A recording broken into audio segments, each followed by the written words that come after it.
Good afternoon. Thanks for joining us right here on Midday Kentucky. David Goldman standing in for Lisa High, who will be back on Monday unless she decides to stay on the cruise ship going through the Bahamas. How are you, Katie? Hey, doing well. I feel like this morning. I haven't seen you this morning. I've been very busy with the news. I know. It's been a lot happening. Hey, David, you've got a story coming up. Yeah. It's talking about how that if you're too stressed at work, Right. and things that you can do. Thought about and that I a just few- want you to know that I'm really going to listen to this because you cause a lot of my stress. Well, it's because I love you. That's why.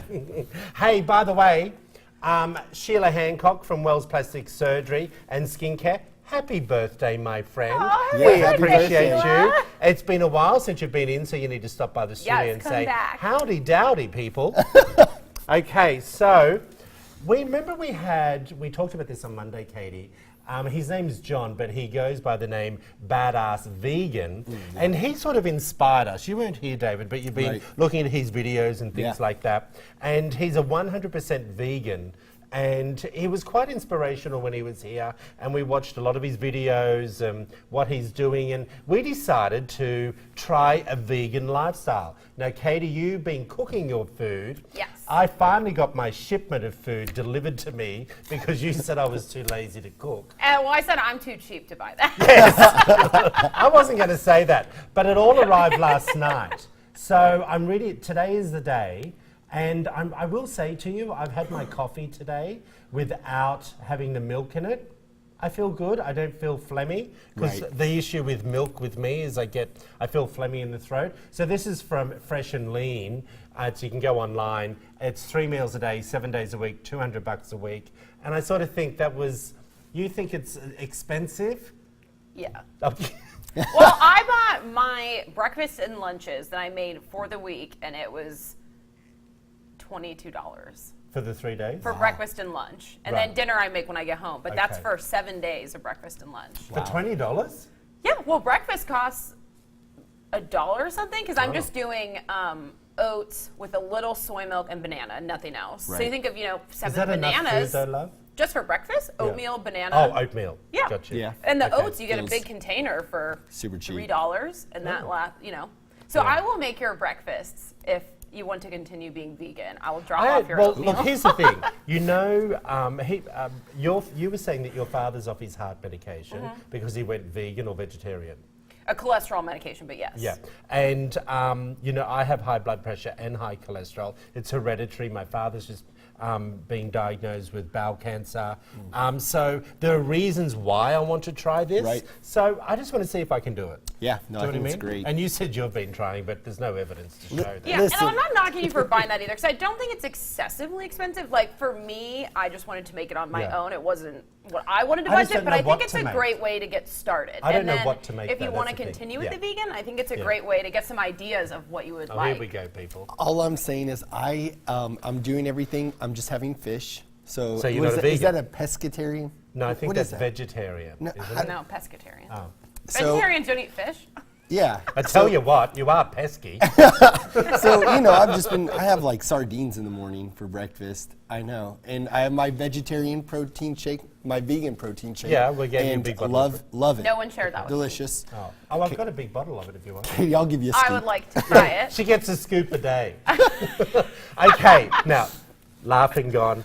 Logan Paul, the controversial vlogger, who sparked fury and disgust by laughing and joking as he filmed a dead person hanging in a forest for one of his lucrative YouTube videos, has returned to social media as an advocate of suicide prevention. And today on Good Morning America, he was interviewed. Let's take a look at the video.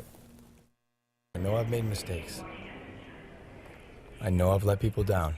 This morning, a seemingly somber and reflective Logan Paul returning to YouTube. I want to be a part of the solution. When I found out that 1 in 6 high school kids seriously think about suicide, that's stunning.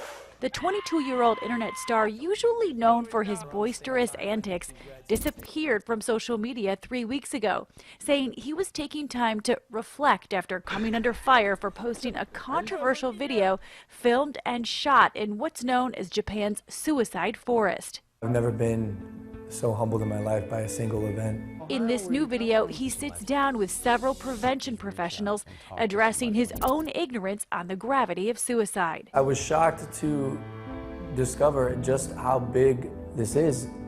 You've never known anybody that killed themselves? No one. And that was part of the problem. It's just my ignorance on the subject. But in Ohio, where you come from, it's the second leading cause of death. He also speaks with one man who says he tried to end his own life, but survived. I'm standing at the ledge, and then the voice in my head said, "Jump now," and I did. And the millisecond that my hands cleared the rail and my legs flew over it was an instant regret. And I'm grateful today for every millisecond I get to breathe, because it was almost all ripped from me by me. Paul says he plans to donate $1 million to suicide prevention organizations and will continue to educate both himself and others. The response online's been mixed, some critical, calling this redemption video, quote, a Band-Aid on a broken bone. Others calling it thoughtful, saying what he did was a good initial step. Thoughts echoed by Paul himself. I'm humbled and thankful to say this is just the beginning. Tell me your thoughts on this, guys. Honestly, So you know the history yeah. of what happened, of course. I think that he is taking steps. You know, this is a young kid that is 22. right. You know, he's trying to make YouTube videos. He's trying to be famous, and he probably pushed the line too far. So, you know, he's had to back up, you know, pedal back a little, and maybe he is learning. Maybe he can actually help the real problem. Katie, I'm getting those eyes, though. I know, do you? No, I just think you're not that young. 22 is not that young to know that suicide is not funny. Right. Joking or posting videos like that. Yeah, he's taking the right steps now, and I think it's good to raise awareness. So it is positive what he's doing now, but there's also that aspect of that was so wildly offensive, and someone who my family has been affected by suicide, and I just don't think that he is a good advocate for that going forward. You Yeah. didn't understand the gravity of it. You may a little now, but 22 is not 15, 16. Yeah. 22 is an adult-ish, I think, in mindset of knowing what's appropriate or not. But I just think there's a lot of regret on his part of, well, now you're losing followers. You're losing money, revenue, day by day, Yeah. all those people unfollowing you. So to me, it's half genuine. It's good what he's doing, but I don't like him becoming an advocate of suicide prevention. There's so many wonderful organizations that are doing that great work, and I think they need more awareness, but 22, you're not a child. Yeah. I don't think it's excusable what he did, and it's kind of half genuine apology to me. Interesting. Self-serving, I think. Yeah. Look, I'm a little bit with David. I also agree where you're coming from. It being part of your family, it was part of my close-knit into my family of friends, as such, not necessarily family. I think he needs to be given a second chance. I think he's doing a good thing by bringing the video that he's done to his followers. You know, just remember, guys, he has a huge fan base, something like 16 million people on his YouTube pages. So if he can start there, I think, I hear what you're saying about 22, Katie, but then you look at, you know, ridiculous adults. Like, he's an adult, but people in their 30s and 40s of famous people who have done far worse. No, but you can't, it's apples to, you can't compare it. You're judged on your own self. And I think, Well, look at Kathy it's not like Griffin. I think he should go to jail and be gone forever. Right. But I'm just saying that maybe he can get a second chance at whatever he's doing on YouTube. I don't think him being an advocate for this is really where I'd like to see him. I do like him raising awareness to try to make up for the damage Well, that he did. I like what but I he- don't like excusing it as No, I he's don't- 22 or he's a child. I'm not saying you I are, didn't- but some yeah. people are. But I also think he did answer a very good question to the guy that said, did you realize that in the state of Ohio, that it's the second cause of death? Yeah. And look, you know, at 22, maybe he didn't know anyone that had ever committed suicide. Right. Maybe he didn't move in that world and somehow. I actually think it's a good thing that he is bringing awareness, because he was obviously blind to that part of society. And I think it's important. Well, I think obviously raising awareness and getting those stats out there, that's good. I'm just saying I don't believe it's fully genuine. It's not coming from a place I of gotcha. doing good to get your followers Okay. back. Well, tell us what you think. Head over to Midday Kentucky's Facebook page. We're also going to put up all the information about the National Suicide Hotline and also the Kentucky Hotline there as well. There it is up there for you, my friends. Now, Katie, David, you wanted to talk about jobs that are a little bit too stressful, or how are we working with that?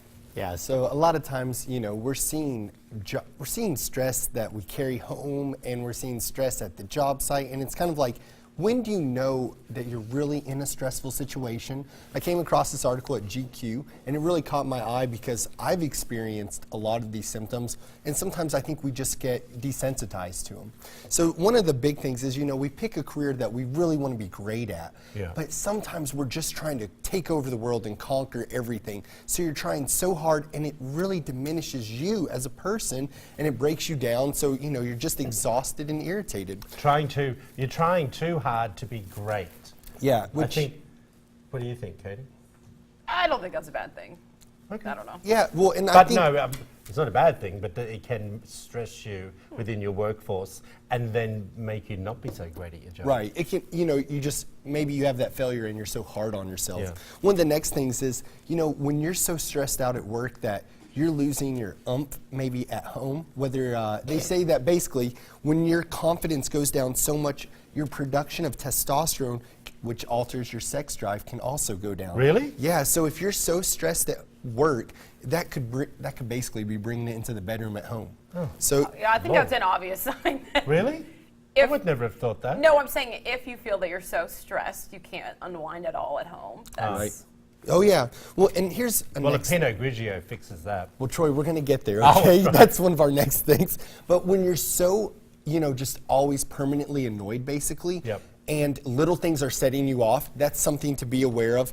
Then, Troy, now, as you brought up, if you need a drink after work, not just, you know, hanging out, having a drink with your friends, but like your happy hour is kind of a commitment, that might be something you want to check. And last but not least, if you're staring at the ceiling when you're in bed and you can't, you know, fall asleep because you're thinking about the next day and you're so stressed, the anxiety's building up, you really might want to check what you're doing in life and see, are you in the right place? Yeah, you're probably right, you know, David. You know, So- what I've been doing, that I saw this online where I felt like I was having some of those issues not being able to fall asleep at night.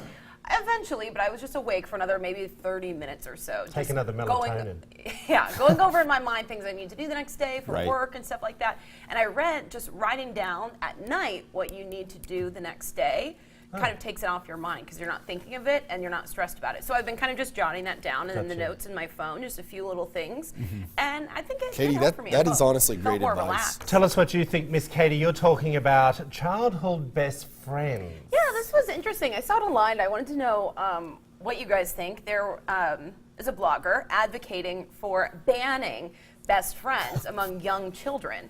And at first I thought, that's crazy. Right. But then she says, it's okay to have close friends, but we should be teaching our children at a young age to be more inclusive, where maybe if you're 7, 8 years old, having just one best friend is not the best thing. I don't know. This is just what she's saying. That what if that friend doesn't want to talk to you anymore or something? She said it's very traumatic at that age to put everything on one friend, That's and then true. you don't learn how to make friends with people that you don't just gravitate toward. Right. I don't know. What do you guys think? Did you have just a best friend when you were little? I did, yeah. But I think you're right. Are they still your best friend? No way, no. Like, so I think that's great. That's great advice. You know, spread your wings. Like, bring in make a circle. How But did would you do feel? that with your kids? Well, you know, like I remember in first grade we got into this big fight, and like I remember it really hurt my feelings talking to mom about it, and then I started kind of developing a gang. You know what I mean? A crew. Against? No, not against Oh. them. Just, you know, we were a crew. You still remember that from first grade? Yeah. Wow. That's Yeah. effective. I'm just saying. It must have been pretty bad. Must have been very But traumatic.